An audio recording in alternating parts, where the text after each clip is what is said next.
Right. Hello, everyone, and welcome to today's webinar. My name is Angela Ning, the General Manager of iaeLondon office. So let me kick off from a quick introduction about our company. iaeGlobal started as a single office in Seoul, South Korea. Over 29 years, iaeGlobal has become one of the largest and the most diverse student recruitment organizations in the world. We have become an industry leader in the international student recruitment. We have a border-based presence in major student orientation countries from China, India, Japan, Korea, Thailand, Vietnam, Indonesia, Nepal, and other key markets around the world, as well as the destination countries where our partner institutions are located, like US, UK, Australia, New Zealand, Canada, and other major destination countries.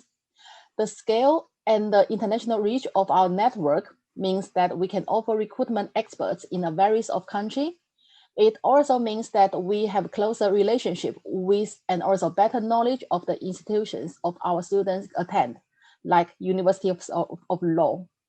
So here is our London office contact details. Please feel free to contact us during after this webinar. And also, if you are outside of the UK, we are happy to pass your contact details to our local office so you can get a link with them. So UCA has like 50, 60 years of history in fashion and textiles across our campuses in Kent and Surrey.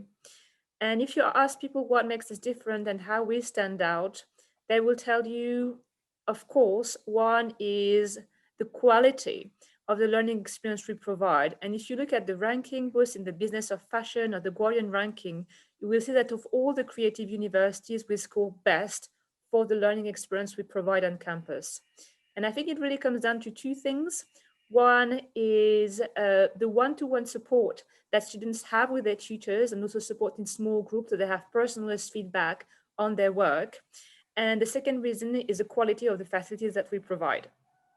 Because we're based a little bit outside of London, but not too far, a 40-minute train journey, we have access to a lot more space. And in that space, we can cram facilities from, machine rooms with sewing machines as far as the eye can see, printing studio, photography studio, filming studio, high spec computer labs, and everything you need really to bring your dreams to life. And each year, our students get awards across the board. So I will just share my screen with you. But we've just had a very good week, this week, with a student being nominated. Let me share my screen with you. This is my LinkedIn profile where I have featured the work of some of our students. 3 students were selected for their work to be featured on huge screens in Oxford Street. So this is Oxford Street, and this is the work of one of our students called Carolina Carapacciute, who is Fashion Atelier. This is another student doing the fashion design, and you can see the very striking visuals. And finally, another student doing fashion textiles, Daniel Zambarides, and she has these very striking prints. And really, in terms of visibility, it doesn't get any better. Imagine your work, your collection featured on the big screen of Oxford Street. This is just amazing. And all these students have been recognized by Graduate Fashion Week. At UCA, we also pride ourselves in our creativity and entrepreneurship. And as you know, unfortunately, we've all been plagued by a pandemic in the last year. And at UCA, we've had to set testing stations within the university to let our students and staff get tested every week in order to keep everyone safe. But we've also turned this into an opportunity and used the backdrop of the testing station for a fashion show.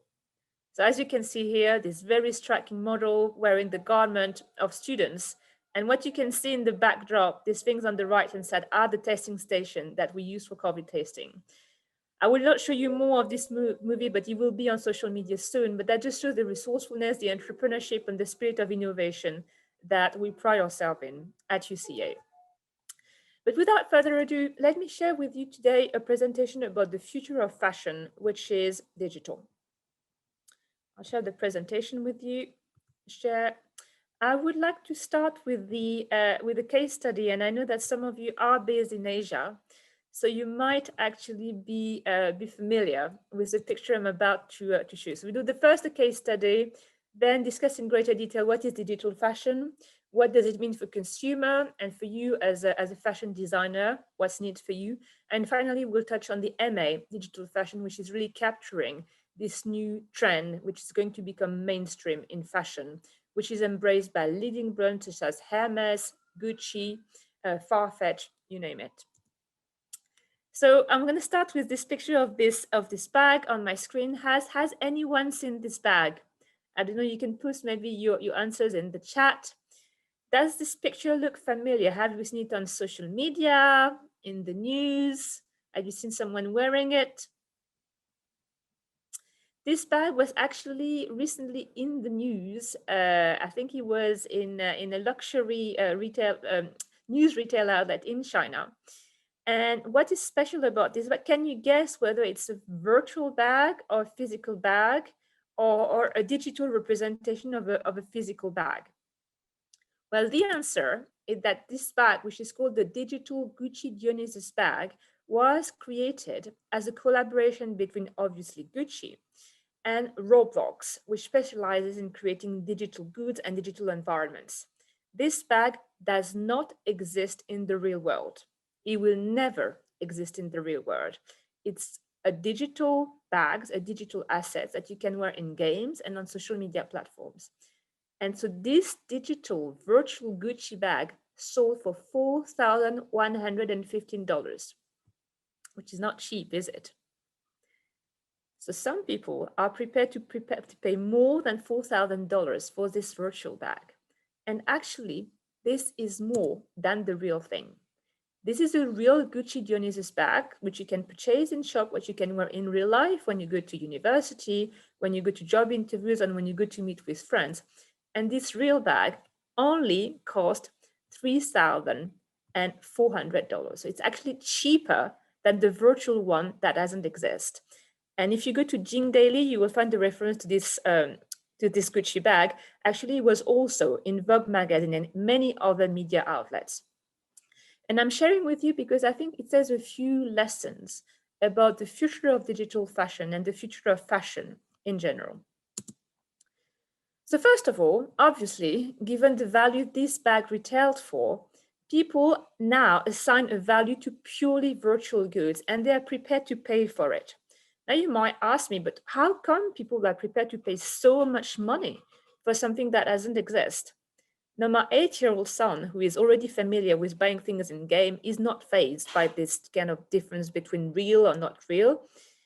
And actually, consumers, when it comes to fashion, are all about their identities, their real identities and their virtual identities. Because as we spend more and more time in the virtual world, on games, on social media platforms, we also want to curate our identities there. We want to look great. We want to look like our unique self. And that's why people are prepared to pay $4,000 for virtual Gucci bags that will allow them to curate their identities in the virtual world. So that's the opportunity, if you like, for consumers who are prepared to buy these virtual assets. Now, it's also an opportunity for Gucci as a brand to enhance its connection with customers. With this kind of product, digital product, customers don't have to go to an actual shop to purchase the Gucci product and have a Gucci experience. They can do it online. And so it's an opportunity for the brand to actually really tighten, enhance, and take their relationship with their customers to the virtual world as well. That, of course, translates into loyalty, repeat business, and an additional revenue as Gucci expands its revenue line from physical bag to virtual bag. So this is an opportunity for brands, for fashion brands in general. And then the third approach, the third benefit, or the third lesson, if you like, is for the environment. This bag was never produced. It didn't use, any leather, any string, or very much manpower to be created, because it's a virtual bag.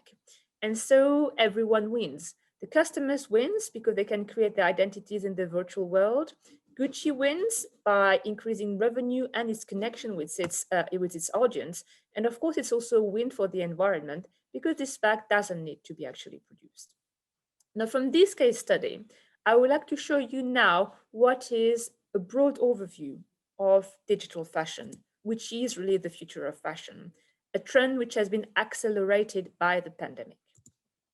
So if you think about digital fashion, really it's three things: physical to digital, digital to physical, and then pure virtual, like the Gucci bag that we've just seen. So physical to digital, you have to think about it in the sense that a brand has some physical garments that they want to sell. And for instance, in the last year, they were not able to sell them in shops and they had to sell them online. So it's about e-commerce and online sales of garments. And that means a few things. It means that if you think about the experience that you have in a shop versus the experience that you have online, the experience of online shopping is still very frustrating. When you go to a shop where you can go with a friend, with a sibling or with your parent, which can be fun, so there is a social element to it. Then obviously you can see the garment, you can touch them, see the fabric, see how it feels. You can try it on, see if it exactly fits your body dimension, and then you can style it, try the same t-shirt with two different trousers and see which one is the best fit. When you go online, it's kind of still lacking in terms of retail experience. First of all, you can't see it when you can't touch it. Second of all, you can only see it in 2D. Third of all, you can't really try it on. You don't know if it's going to fit you. And then finally, you can't really style it to buy one garment at a time. But this is all about to change with the rise of 3D assets, online shopping, body sizing apps, virtual try-on, virtual showrooms, and virtual catwalk. So in the last year, we've seen e-commerce grow at a rate of 20 to 30% per annum. So very, very fast growth. And that is only going to continue to grow. And we've seen really the gap increasing between the brands which have embraced online shopping. Sometimes, the pure online retailers such as, JD.com, Farfetch, Net-a-Porter, Boohoo, versus the traditional retailers that have not embraced online shopping so much. And in terms of the tool that we see in the market, one is 3D assets. So what you see on the left-hand side, these are real Tommy Hilfiger garments. These garments exist in real life. You can buy them on the Tommy Hilfiger website. But Tommy Hilfiger designers also created these 3D assets, 3D representations of the garment, which gives you a much better idea than just 2D flat images. And as a matter of fact, PVH Group, which owns Tommy Hilfiger and Calvin Klein, they have retrained all their fashion designers to design these 3D assets to give customers like you and me a much better view and understanding of their products when we go online shopping. And according to the Business of Fashion, 3D digital fashion designers are the hottest jobs in the market at the moment. And it stands to reason as e-commerce continues to be an engine for growth for all the apparel companies. The second thing that we see is the rise of body measuring app. As I mentioned before, when you go to a shop, you can be sure that whatever you buy, actually it fits you, it fits your body dimension. It doesn't only look great on the model, but actually it looks great on you.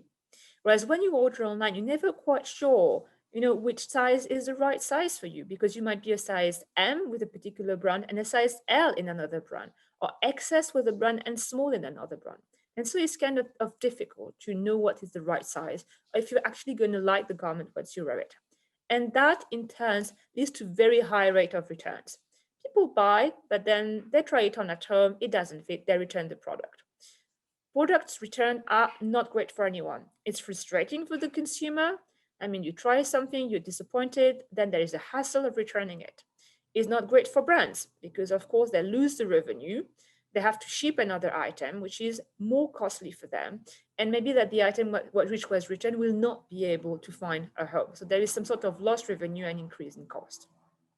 But with body measuring apps such as 3D Look, which is the leader in the industry, customers can take two pictures of themselves, and then the 3D Look algorithm can guess the body dimension of the person, and based on that, make a recommendation as to which size they need to buy in a particular brand. And Chanel has already embraced this body sizing app, When you go on the Chanel website, you can click on a button, which is measure me, and then the website will tell you, based on your body dimension, this is the Chanel size that you should buy of this particular outfit. And to tell you about the confidence that the industry and investors have in these new solutions, 3D Look just raised $11.2 million in funding. So investors believe this is the future of fashion, and rightly so, as it reduces the risk of return by up to 30%, which is a win for everyone again, for the consumer, for the brand, and for the environment. Now, of course, it's not only people like you and me who buy fashion, there are also what we call the fashion buyers. The designer sell to fashion buyers, which will then display, a mix of different designers in their shop. And the fashion buyers, they also need to see the outfit, they also need to see the garments before they buy them. And they go to showrooms where they can see these. But of course, during the pandemic, they haven't been able to go at home. The fashion buyers have not been able to meet with the designers, with the suppliers. And so we've seen the rise of virtual showroom, and that is one example of it. This is, if you like, the front end of the showroom where you can see the garments, but there is also a back end with all the product details in terms of fabrics, in terms of cost, in terms of exact color code, and all of that. And so the virtual showroom is another aspect, if you like, of e-commerce, but the B2B, business to business side of it. Finally, we've seen the rise of virtual catwalk, and this was the virtual catwalk of Hanifa clothing, which kind of broke the internet last summer. And you can see this.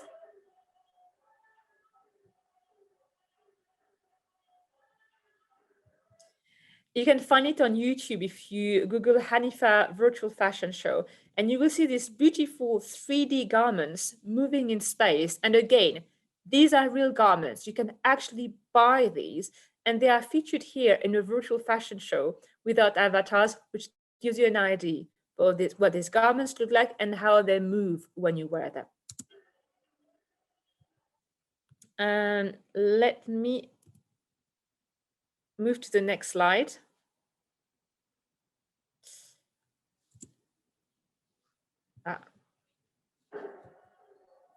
Sorry, just I need to exit.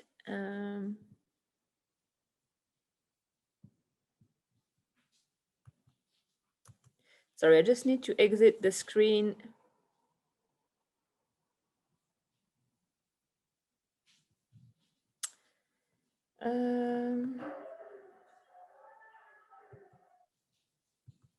That's right. So that's another example of the virtual Balenciaga show, just to show you the rise of these virtual catwalks. So far we've covered physical to digital, the rise of e-commerce, the need for fashion brands and fashion apparel retailers to be able to reach out to their consumers, whether they are consumers like you and me or fashion buyers, to display the garments, display the product, and for them to buy them. Now, the second aspect of it is the other way around, is digital to physical, other known as made to order. With this model, you've got the designer that create the digital samples based on which customers like you and me can buy and order the products, potentially co-design them with something of mass customization. And only once an order has been placed is it produced, and likely to be produced in smaller batches next to customers. So this is an example of the putting together a digital sample for garments. And just to give you an idea of how it works, this is the fast fashion production cycle, where the fashion designer would produce the samples, whether they are digital samples or physical samples. Once the collection is approved, the forecaster will practice their dark art of forecasting how many items of every single pair of knickers, dress, and you name it need to be produced. And of course, these forecasts are systematically inaccurate. And systematically inaccurate always in the sense of excess production, because the marginal cost of producing a little bit more is preferable to the missed revenue opportunity when a customer walks into your shop, wants to purchase something, and you just don't have it. You don't have their size. That is a risk that a lot of fashion brands don't want to take, because of course there is the lost revenue aspect, but there is also the impact on the relationship with your customer. You don't want any customer to walk into your shop and leave disappointed without having been able to purchase the garment that they had been dreaming about. So inaccurate forecast followed by production in China, for instance, then the garments are shipped to market and they're sold in shop. And there is this endemic problem of excess inventory and waste. And I'm sure that a lot of you have seen when Burberry was in the news, I think 1 or 2 years back, and Burberry was criticized for burning their excess inventory. And it just sounds crazy. Why would they burn such valuable items? And they burned them because they wanted to maintain the feeling of exclusivity and did not want to have to discount their products. But it's not just Burberry that has this problem. All the large brands like H&M, basically across the fashion industry, because the forecasts are inaccurate, they're inaccurate in the sense of excess production, you have this systematic problem of excess inventory and waste, which is a terrible problem for the environment. With fashion and demand, you have a completely different production cycle.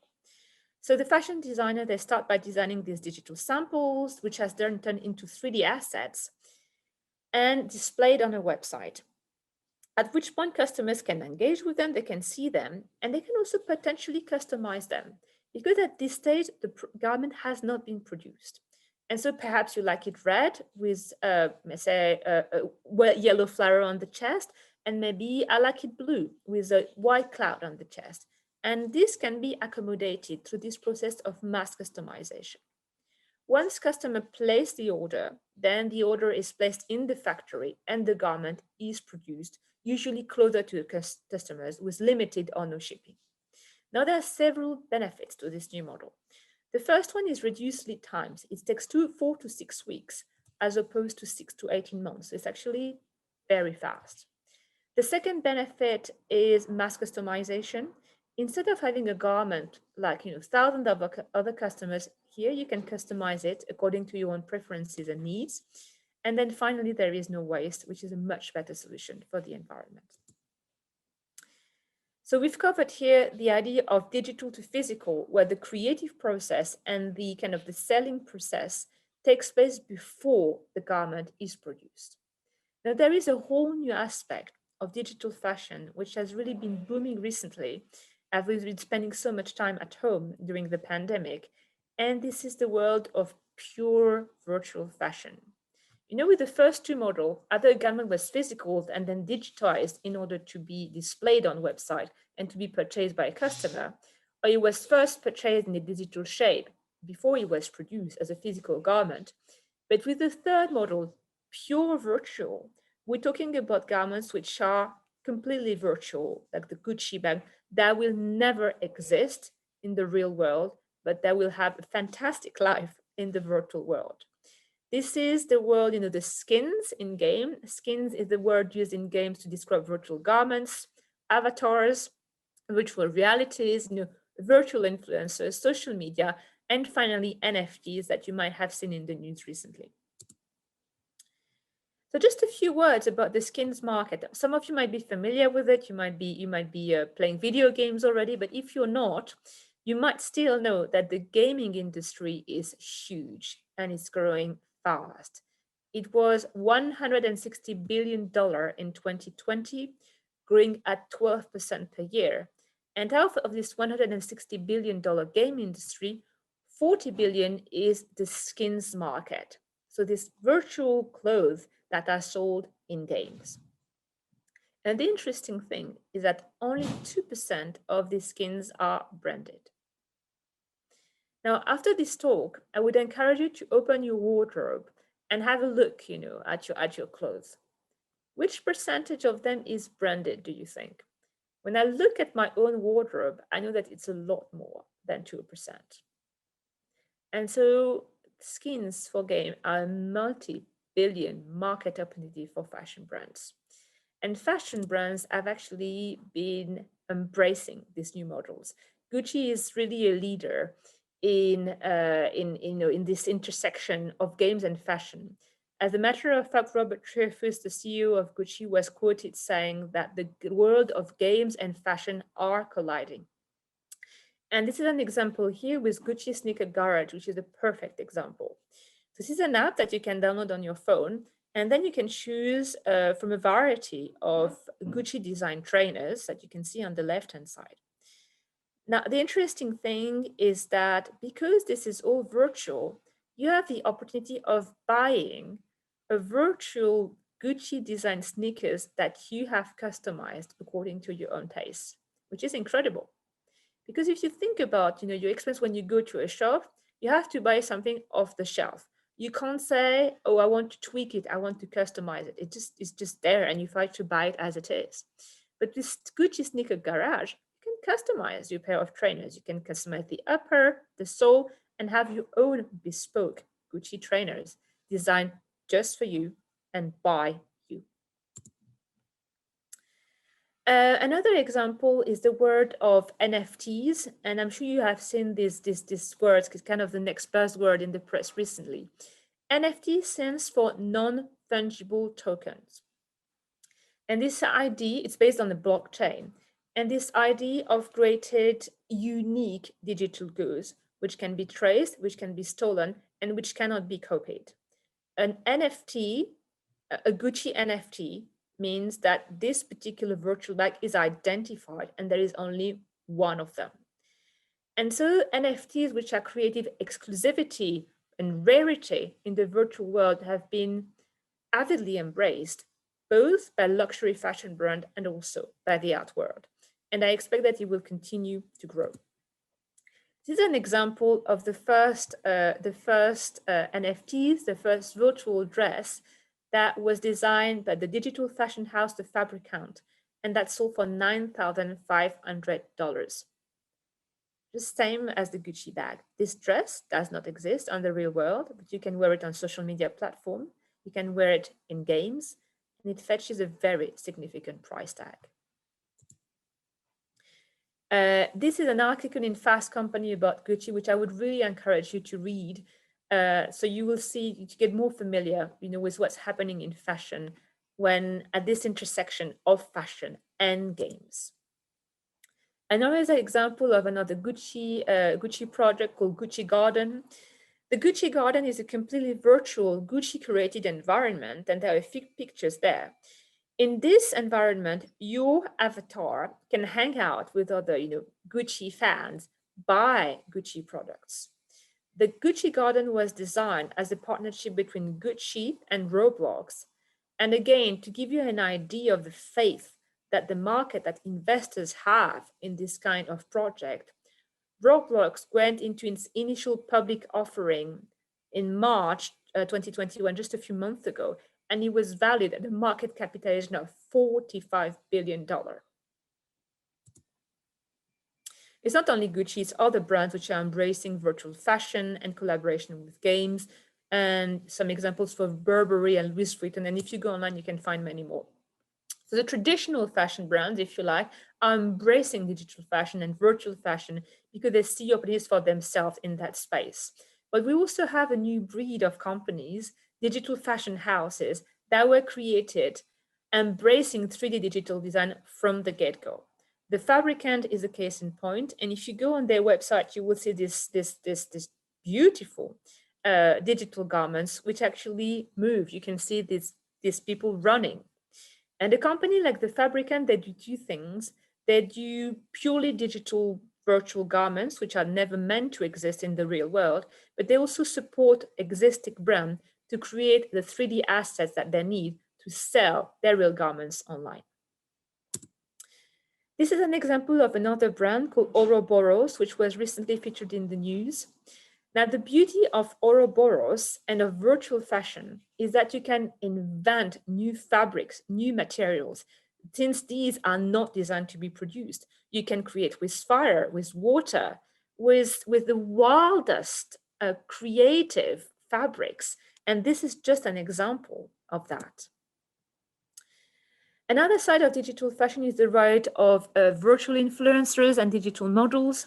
This is Lil Michaela, who is a virtual influencer on Instagram with 3 million followers. And of course, 3 million followers, that carries some value with it. And what that means in practical terms, in that brands are willing to pay Lil Miquela like they would a real influencer to feature their products on her social media channels. And actually, I'm really pleased to report that Lil Miquela was recently seen wearing the knitwear of a UCA alum, Hope Macaulay, who has her own knitwear label. This is Shudu, one of the virtual models of the virtual model agency Digitals. So same idea. Shudu doesn't exist in the real world, and yet brands are willing to pay her, or rather her creators, to feature their creations on social media channels. So this is a quick overview of digital fashion, of the future of fashion, and this is not niche. This is quickly becoming mainstream. And so it's critical for you to embrace these skills now, because this will future-proof your career in the fashion industry. Now, I would like now to spend just a little bit of time to speak about iaeFame, which is what's in it for me. What's in it for me as a consumer? What are the benefits of digital fashion for consumers? And what's in it for me if you're a fashion designer or a fashion brand? So as a consumer, there are really 4 benefits. One is sustainability, as you order what you need, what you want, and you get rid of the problem of excess production and inventory. And I know that the awareness about sustainability and protecting the environment is not the same in all the markets. Consumers in Europe might be more mindful, if you like, of the environment, but it's definitely a growing trend that we see, with more and more customers questioning how their garments are produced and the sustainability angle of these garments. The second aspect is mass customization. Like I said, it's just more fun to be part of the creative process and to be able to customize your garment when you order it, rather than going to a shop and then being offered a range of options that you can't really tweak or change. This is the opportunity for consumers to have bespoke clothes that were designed just for them. Mass customization means that you can choose from a range of different options, but actually moving forward, we can go even a little bit further with this idea of co-creation. Because the garment is this digital assets, I think nothing prevents designers from interacting directly with their customers or from getting some market intelligence through AI to bring consumers directly into the design process, to design clothes that maybe they wouldn't have come up with if they were just tapping into their own creativity and sources of inspiration. But with digital fashion, you can co-design and bring your own consumers at the discussion table, at the design table, which opens a whole new range of opportunity. And finally, the last opportunity is for consumers to curate their identities across the board. And if you ask me what is fashion ultimately about, I'll tell you, it's about identities. And it doesn't matter whether it's your physical identity or your real identity, your physical identity or your virtual identity, the identity that you have in the real world or the identity that you have on social media and gaming platform, and whether the two are aligned or not. The point is that people like you and me, we want to be able to curate our identities regardless of whether it's the real world or the digital world. We want to be able to curate our identities across the metaverse. And digital fashion enables us to do just that. The opportunities for fashion brands and designers are also great. First of all, there is again the sustainability angle. And when I speak with, with young fashion designers who are embracing 3D digital fashion, and I ask them, what brought you there? Why are you embracing 3D digital fashion? They all say the same thing. They say, I was just tired and sick of the way the fashion industry was working. I was just tired and sick of the fast fashion system. It did not work for consumers, did not work for the environment, didn't work for me. I wanted to be part of the solution. And sustainability is enabled and empowered by technology. Digital fashion is the way to achieve a more sustainable fashion industry. And that's a big drive for fashion brand and designers to embrace digital fashion. The second aspect is collaboration with global partners. So digital fashion and digital samples are already embraced across the supply chain because it facilitates communication between, say, a fashion designers based in the UK and a manufacturers based in China.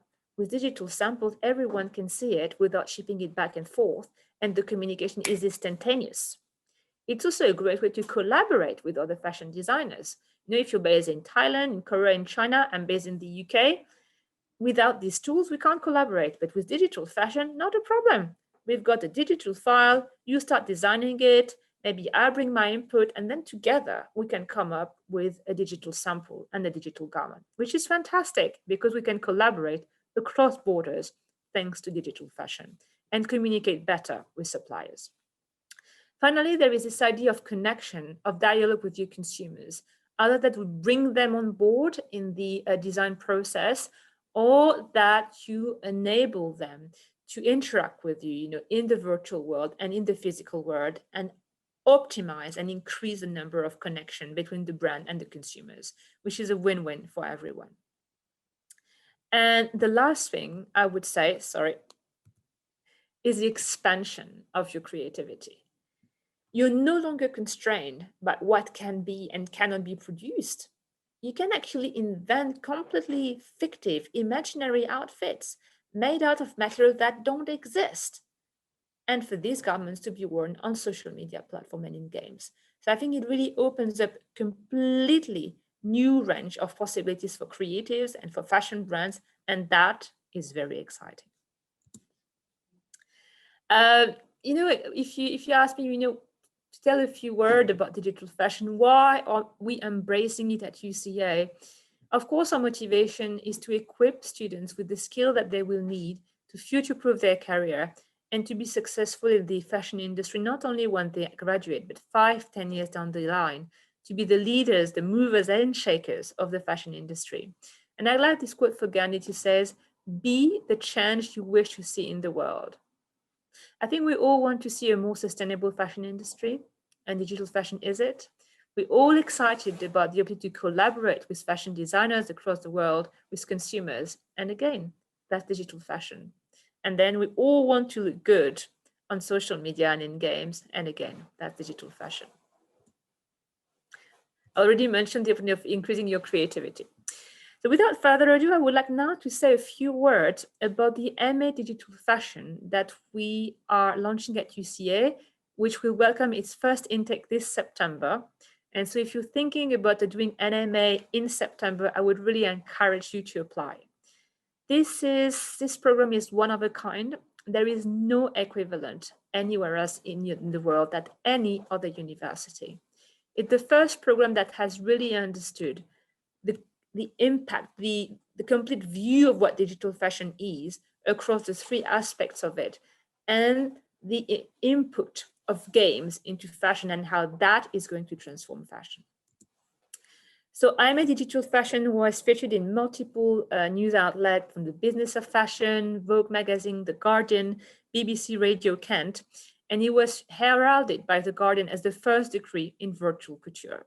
So we're very excited to be launching this pioneering new program and offering new designers the opportunity to really get the skill that they need to thrive in the fashion industry of the future. So in terms of program overview, this is a one-year program with 3 major units and a very steep learning curve. I would say this is also a selective program for really the best students, postgraduate students out there. It will touch on all 3 areas of fashion, physical to digital, digital to physical, and pure virtual. So, fashion, e-commerce, make to order, and the world of games. The first 15-week unit is very intensive in terms of knowledge acquisition and 3D design skills. The second unit is project preparation, and the third unit is project delivery, really leveraging the skills and the understanding of the industry that you've built during the first term. I'm also very excited to announce that we are in advanced discussion with an industry leader to have a joint project which will enable the MA Digital Fashion students to work on the pipeline of new product development of that industry leader. I cannot say more at this stage, but that is going to be very exciting. And it's going to be one of the 3 things here. I cannot say more at this stage. We are still finalizing the discussion. The program is taught critically by a team of both academics from the fashion and games department And that's really what is so unique about this program. It's that we're bringing on both the fashion design expertise, and the gaming expertise. And the academics teaching on this program, they are fantastic academics, they are researchers, they're also practitioners. The program director, Neil Bottle, is himself a digital textiles entrepreneur. So he's been working at the forefront of digitals for the last 15 years. This is some examples of Neil Bottle's work. This is the example of the work of Sean Weston, who's been working on the changing face of Burberry. And this is an example of the portfolio of Vishen Diol, who is, as you can see, a 3D digital artist working in games and as lecturers. Now you might wonder, who is this program for? It's for recent graduates and industry professionals. For this year, we have a delivery on campus, and moving forward, it will also be online. And it's actually open to applicants from different backgrounds. So obviously, if you have a fashion and textiles background, this program could be brilliant for you to take your games to the next level. But we also see applicants with a background in games and illustration and graphic design. So, we really have people with very different backgrounds coming to join this course and then pursuing different careers in the fashion and gaming industry. And that's what makes this course so exciting. I know that all students are very mindful also about the career prospects when they join a program. So first of all, as I mentioned, digital fashion is mainstream. It's being embraced by many broad brands as an increasing space in the field of e-commerce, supply chain redesign, and also games. And so graduates will find job opportunities for them in these three areas. And the type of company they want to work for, they can work as freelancers. A company like Platformy will work with a bunch of freelancers to design 3D assets for brands. With startups, so we've seen, the likes of the Fabricant and Ouroboros, you have a new bunch of companies that are really embracing digital fashion from the get-go and are looking for talent in that space. And then, of course, you've got the fashion and apparel companies and the gaming companies. So really quite a breadth of possibilities and opportunities for graduates of this program. And I want to share quickly with you some student work to give you an idea of what it looks. So this is Amy Rosa. She did a collection called Clothes for Cyborgs out of fabrics that don't exist. And Amy said she wants to challenge the fast fashion industry. And she's embracing digital fashion because she wants to create a more sustainable fashion industry. You can find her work and her talk on YouTube. This is the work of Tanyang, who's also MA Textiles, and designed his final collection called Cultural Deconstruction, where you can see these beautiful prints, beautiful garments, intricately featured in a gaming kind of context. And then last but not least, we finally, we run a 3D digital garment competition, and the award ceremony actually was yesterday. The 3D Digital Artist Award won by a student called Grace Small, and you can see her final lineup here, designed with a software called Marvelous Designers. So really beautifully crafted garments which can then be produced in the real world. And that was one of the main takeaway, if you like, of the 3D digital garment course that we already run this year, is that students embrace 3D digital skills in a matter of weeks. And the feedback that they gave us afterwards was like, they understand now how 3D digital tools are so powerful for digital samples and prototyping, because you can experiment a lot more. If something doesn't work, you can easily change the color, you can change the shape before moving into production, which is really liberating for students. I showed you the work of fashion students before. This is actually the work of a gaming student. So you can see the rendering is more advanced. You can almost see the velvety fabric of these tracksuit bottoms. And here you can see the connection between the patterns this garment can be produced and the 3D visualization of the garments. I think that's all for me today in terms of this presentation. I will welcome some question and answers from the audience. Thank you very much. Thank you. Thank you. And if you guys have any questions, please just type them in the chat box, so I will bring it up. And while we are in the Facebook's live, and if you got any questions when you're watching our Facebook, and please just type the questions in under the screen, and so we can pick it up as well. So while we are waiting, I just wonder, Jules, if any of these courses need the portfolio when they sending application. Yes, please. We will want to see a portfolio. I guess the question is, what do they need to put in the portfolio? Yeah. Of course, if they are fashion students, they will need to document, their fashion portfolio in terms of drawing skills, research process, and final output. We really want to see the research process, not just the final output, but actually the whole process that led to the design of a particular collection and garment.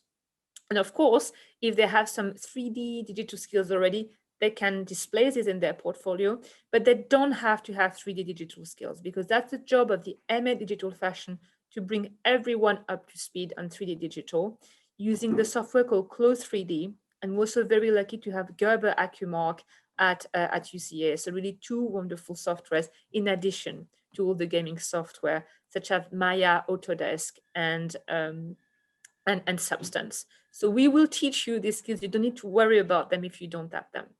Equally, if you're a gaming student and you haven't touched very much on fashion, there's your gaming portfolio with us. Show us the kind of virtual world, virtual objects, virtual thing that you have designed together. And if you could take a first stab at putting together a digital garment, we won't mind if the pattern is not accurate. It's okay. Just give it a try and show us, your desire to embrace digital fashion. Yeah. So Yes.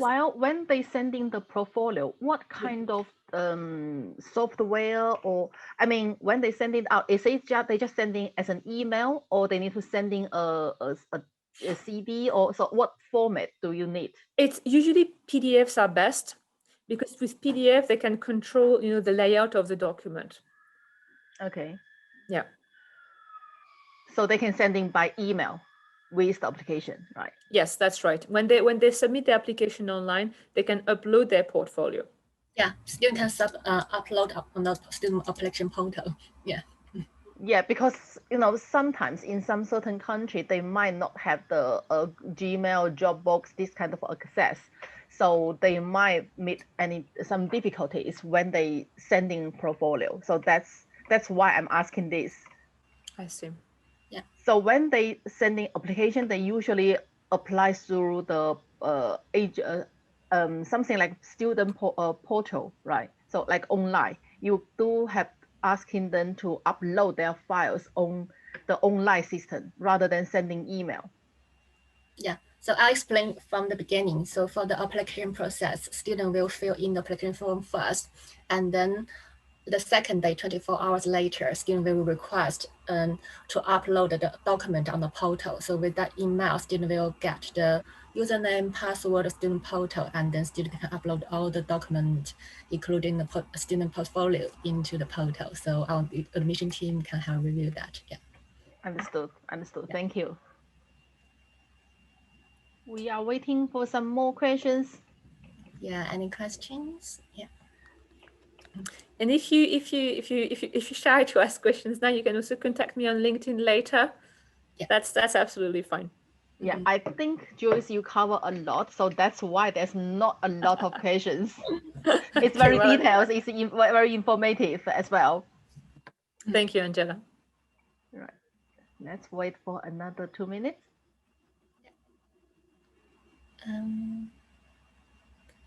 So basically, for this application is still open. So for any student who want to do digital fashion or any other fashion courses in UCA, they can free to submit it, and then so all the application can apply directly on UCA website. Yeah.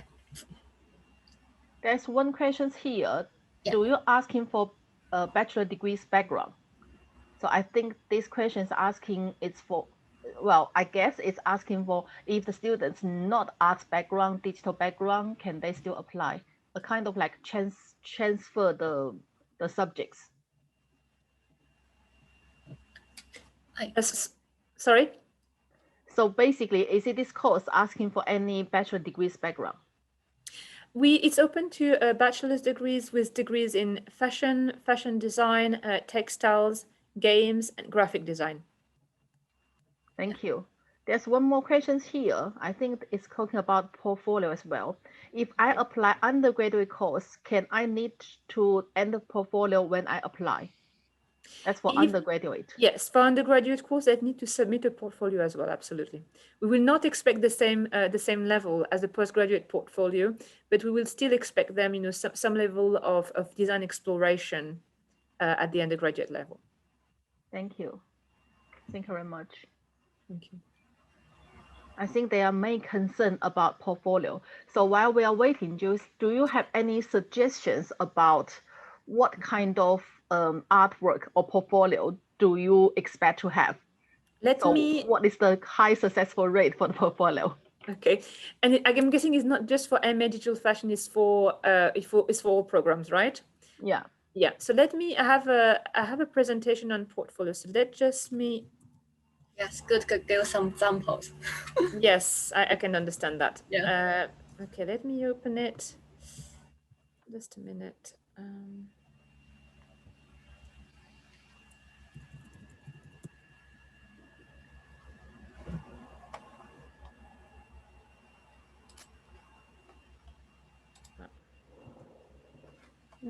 Sorry, I'm just need to find it on my.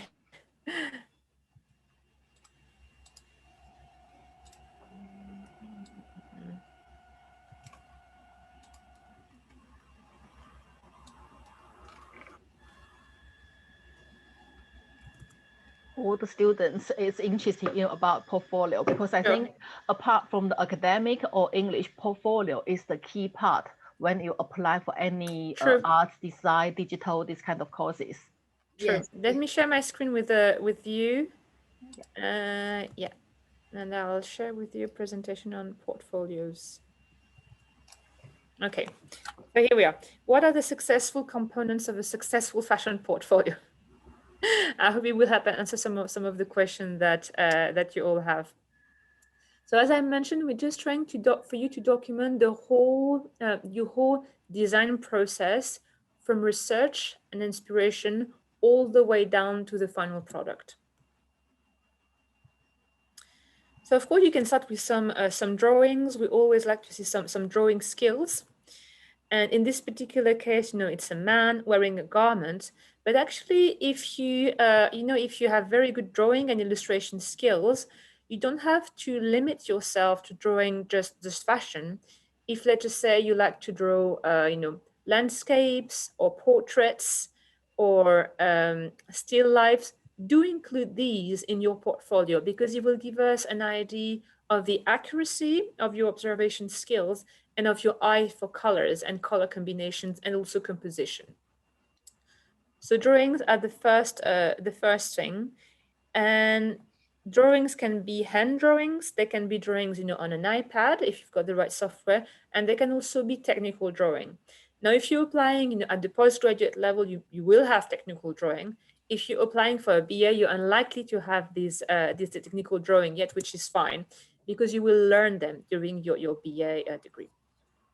Then the first thing is, how did you come up with a particular concept, particular inspiration for your collections? And you can document it through mood boards, maybe pictures that you have collected, books that you have read, people that have inspired you. They can be fashion brands, they can be authors, they can be musicians, they can be influencers, they can be nature. The range of your inspiration can be really, really varied and diverse, and we want to be able to engage with that to see, yes, what are your sources of inspiration, what are you inspired by, and to see that you're also able to actually document your sources of inspiration, because no one creates in a vacuum, no one creates in a bubble. There is always someone or something before you, and you need to be able to display this inspiration, analyze it, and see what are you going to do with it. So these are some examples of mood board, and again, they can be, pictures, collections of pictures, and you can also add some comments to them. The third thing that we like to see is an understanding of color and fabrics, which are inspiring your garments. So here you can see some work on some of the fabrics displayed at the bottom. So including some examples of fabrics that you would see your collection or your garments to use will give us a feeling for the kind of the materiality of the garment. So there are some examples here.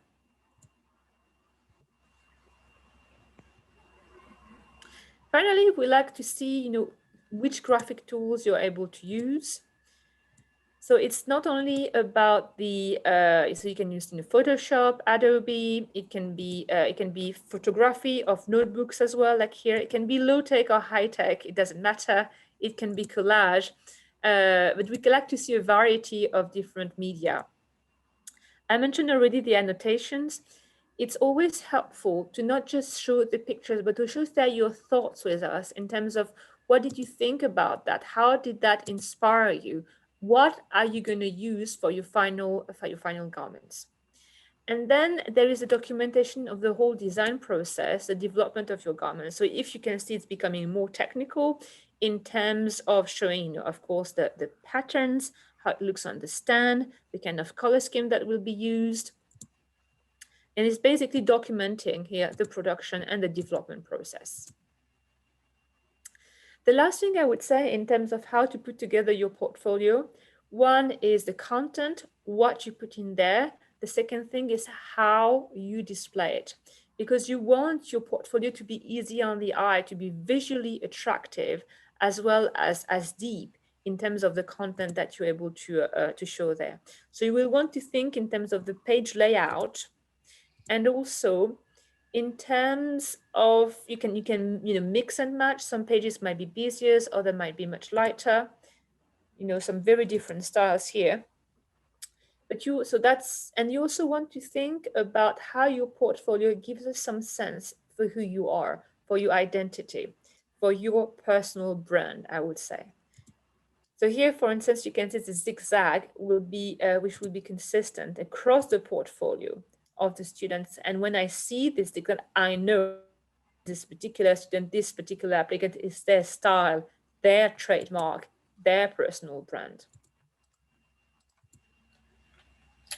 The other style here is the outline, the building outline, which will also be featured in the portfolio. So just to give you some examples here. We also recommend considering working across a double page spread and linking them, but it's not mandatory. For instance, you can work on an A4 format when you submit your portfolio. That works well too.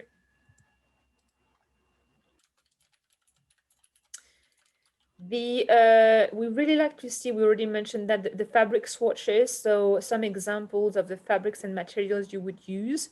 And when it's a real portfolio, of course, we can touch them. If it's a PDF, we'll have a picture of that, but we can see that these are included, and it helps visualize what the final garment will look like. I think I've probably shared with you everything I wanted to share about the portfolio. I'm just going to a few more images. I hope this is helpful. And if there are any questions in the chat, I'm happy to answer them as well. Yeah, there are two questions here. Yeah. So the first one, any placement support from the university after or during the course? Do you offer placement?